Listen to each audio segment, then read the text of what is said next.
He was born unwanted, mocked as a child, abandoned by his own people. But within just one generation, this rejected boy turned himself into the most feared warrior king Africa had ever seen, and built an empire that shook an entire continent. This is the story of Shaka Zulu. Picture the land that is today called KwaZulu-Natal, in the eastern corner of what is now South Africa.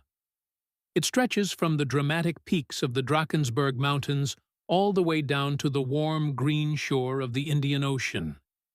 In the early 1800s, this land was alive with hundreds of small, independent Nguni-speaking clans, each one with its own chief, its own cattle herds, its own ancient customs passed down through generations.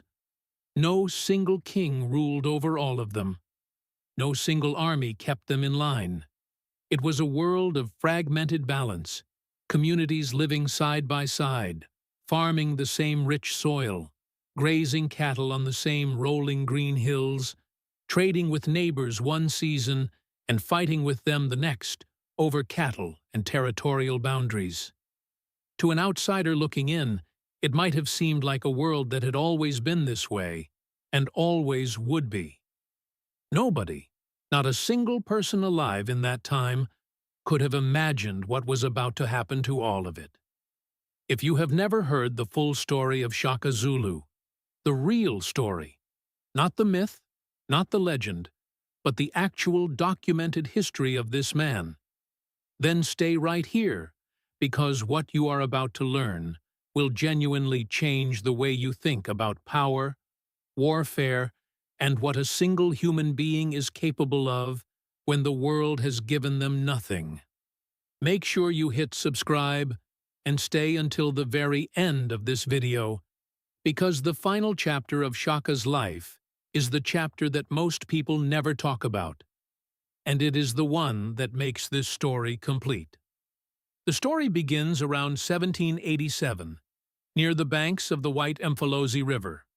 A young woman named Nandi from the Langeni clan became pregnant by a man named Senzangakona, a junior chief of the Zulu, a small and relatively insignificant clan of a few thousand people scattered across a modest stretch of territory. On the surface, it seemed like a straightforward situation. But under the social customs of the Nguni people, this relationship carried serious problems. Nandi and Senzangakona were considered too closely related under clan law for their union to be considered proper. When Nandi sent word to the Zulu settlement that she was pregnant, the elders' response was not sympathy or acceptance. It was dismissal. They suggested, in a mocking tone, that what she was feeling in her belly was not a child at all, but a swelling caused by a small intestinal beetle, a creature in their language called an ishaka.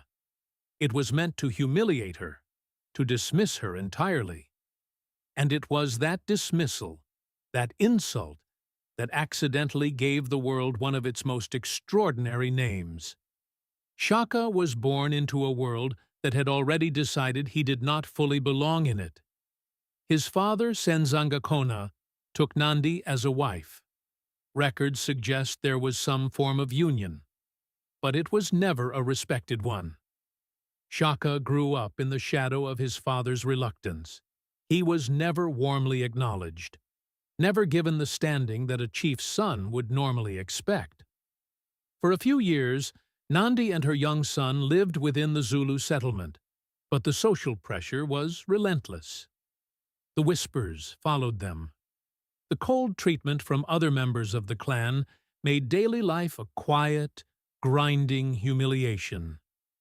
Eventually, the situation became genuinely untenable, and Nandi made the painful decision to leave. She took Shaka and returned to her own people, the Langeni clan. But even there, they were not truly welcomed. Nandi was seen as a woman who had brought embarrassment on herself and her family. And her son, a boy with no proper place in his father's household, no clan fully claiming him, was an easy target. The other children made certain of that. Young Shaka was mocked regularly. He was taunted about who his father was and was not. He was excluded, pushed to the outside of groups, reminded again and again in the casual cruelty that children are capable of that he was different. And that different, in this case, meant lesser.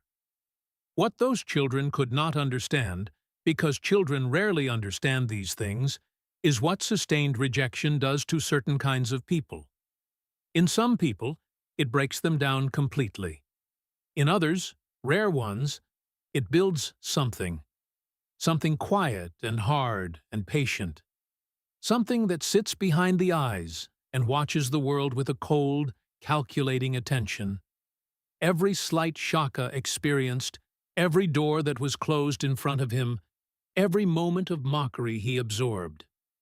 It was all going somewhere inside him, waiting.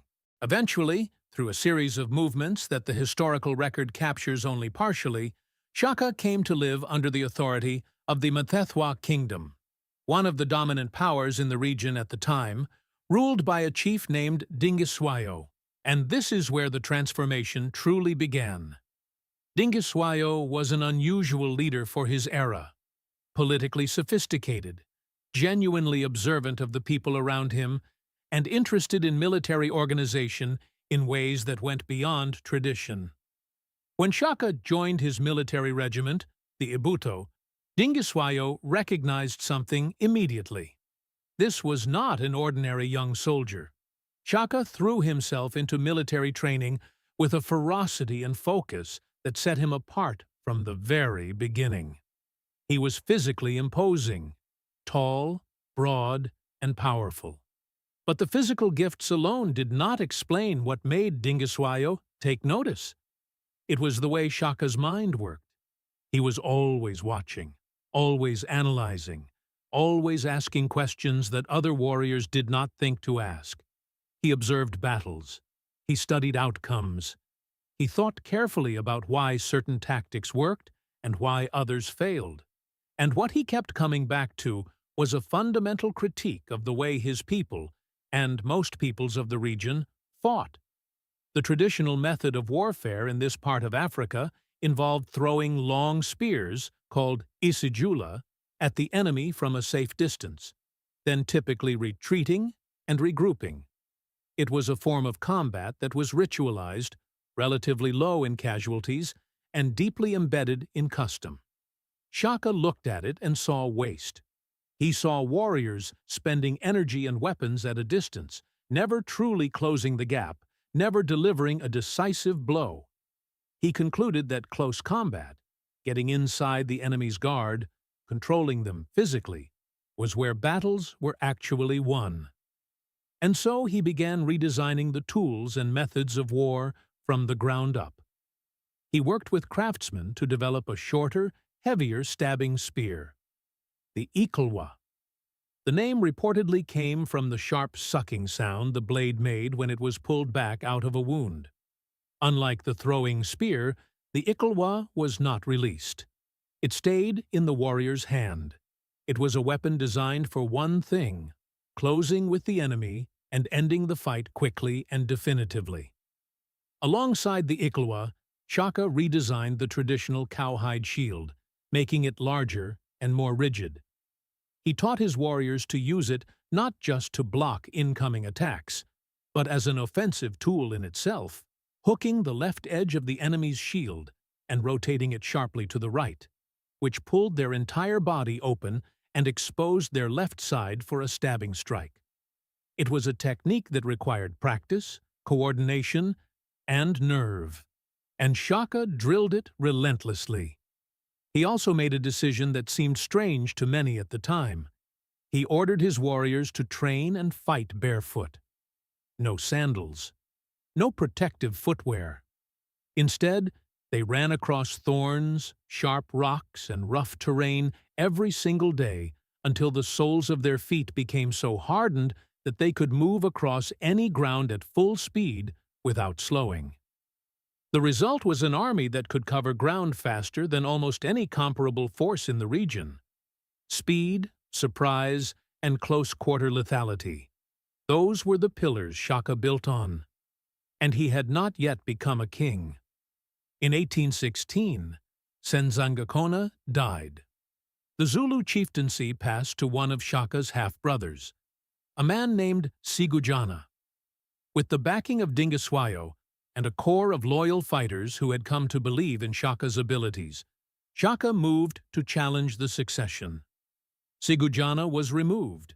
Historical accounts indicate he was killed, likely assassinated, and Shaka stepped into the role of Zulu chief. He was roughly 29 years old.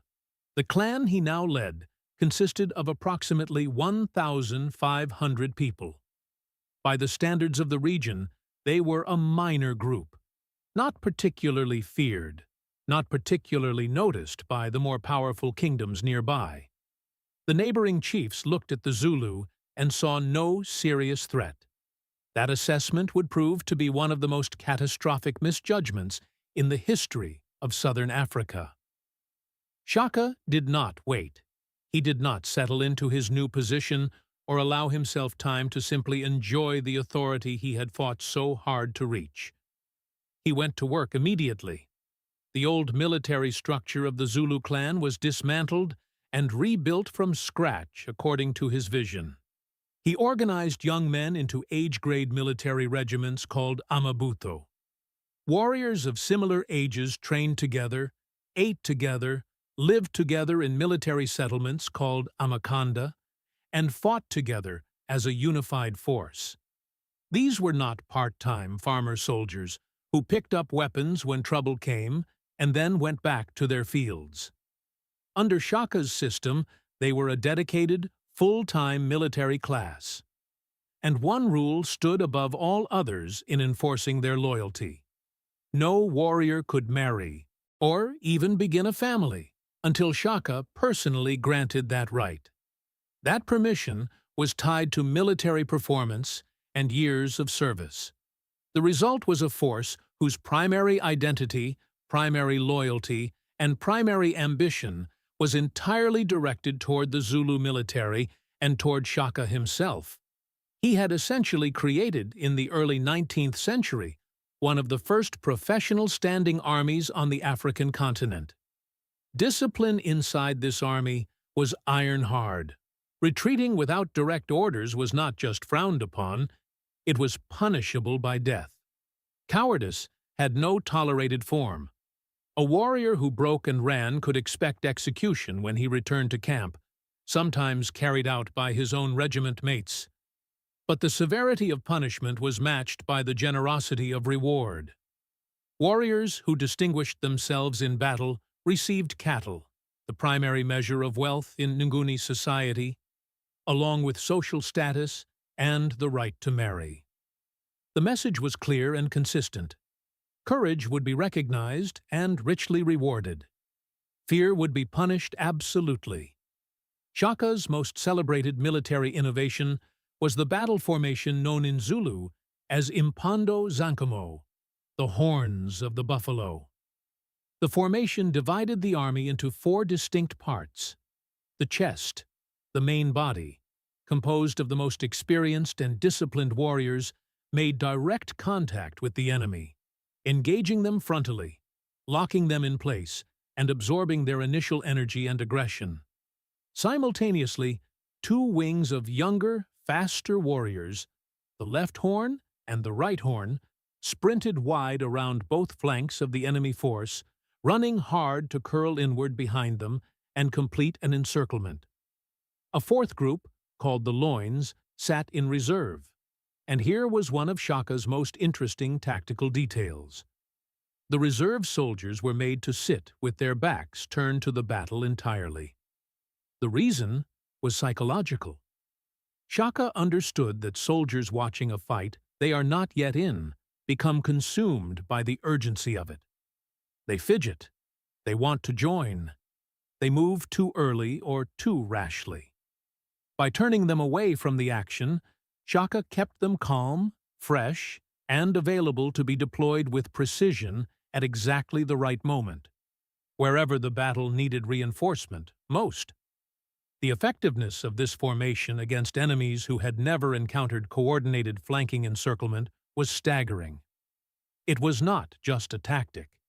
It was a system that worked regardless of terrain, that could be adapted, that rewarded speed and discipline, and that psychologically overwhelmed opponents the moment they realized they were surrounded on all sides.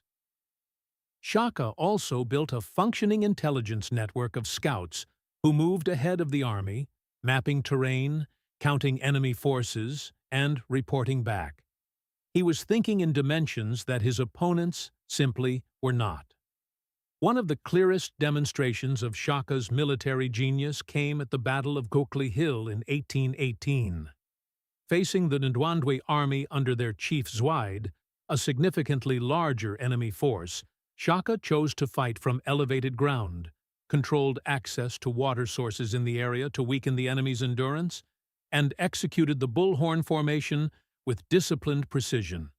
The Zulu won, against a larger army, against experienced warriors. The victory sent a message across the entire region that could not be ignored. The years that followed were a period of relentless expansion. Between 1816 and 1828, the Zulu Kingdom grew from a clan of 1,500 into an empire that covered over 11,500 square miles and commanded an army that at its height numbered close to 50,000 warriors. Clan after clan was brought into the Zulu fold, some through military defeat, others through submission, all ultimately absorbed into a unified Zulu national identity. Shaka absorbed the peoples he conquered, rather than simply destroying them, incorporating their men into Zulu regiments and extending Zulu culture, language, and loyalty across the conquered territory. It was empire building in both the military and cultural sense. The destruction caused by these wars radiated outward far beyond Zulu borders in a process historians call the Mfakeni, a word that translates roughly as the crushing or the scattering. As Zulu expansion pushed people off their land, those displaced communities moved into the territories of others, triggering further displacement, further conflict, further transformation. Entirely new political entities emerged from the chaos. The Sotho Kingdom, the Swazi Kingdom, the Ndebele all took shape in direct response to the upheaval Shaka's wars had set in motion. The human map of southern Africa was permanently and irrevocably changed. Shaka Zulu did not just build an empire, he reorganized an entire region of a continent.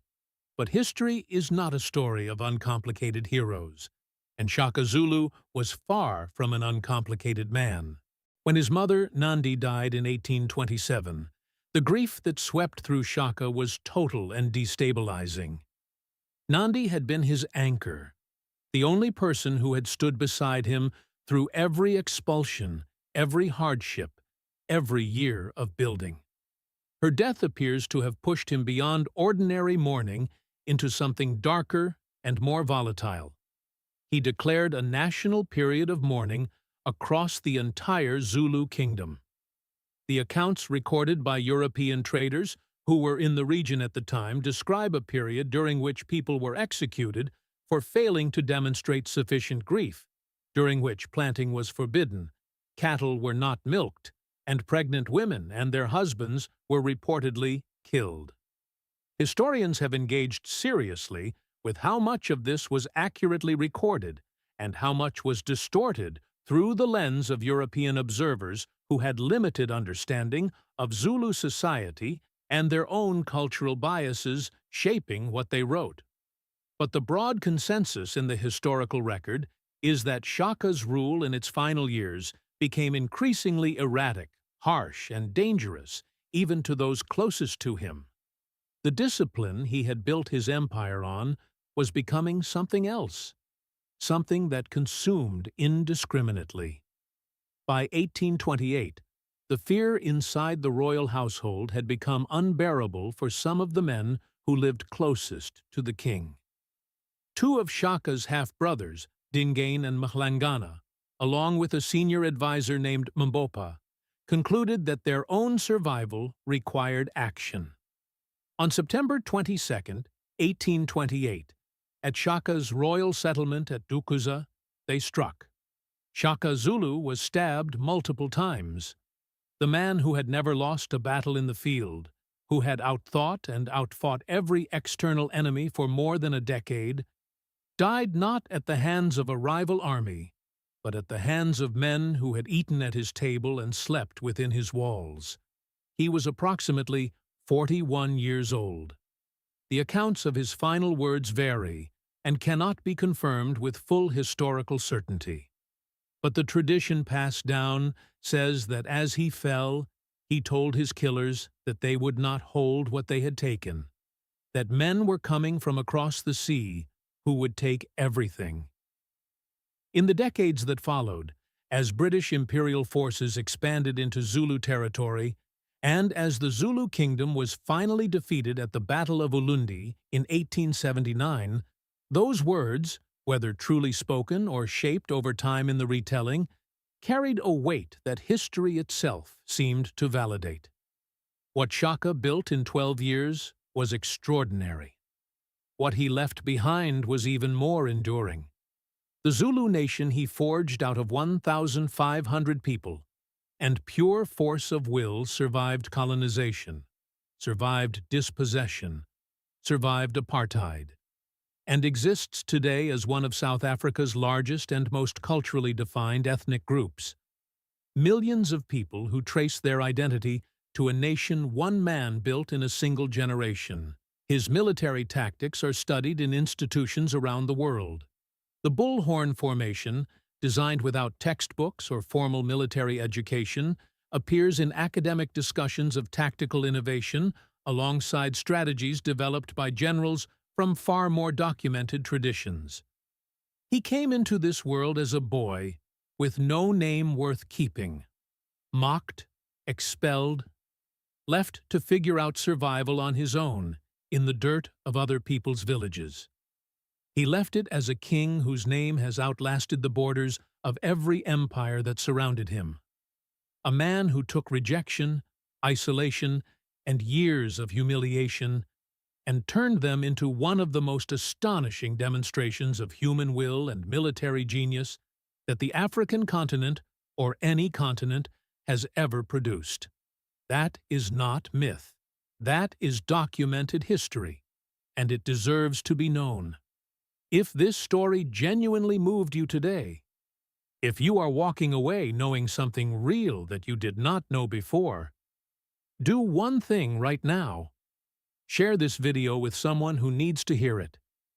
Hit the like button, subscribe if you have not already, and drop a comment below and tell us, what part of Shaka Zulu's story hit you the hardest? Because the world is full of conquerors. Empires rise and fall. Warriors come and go.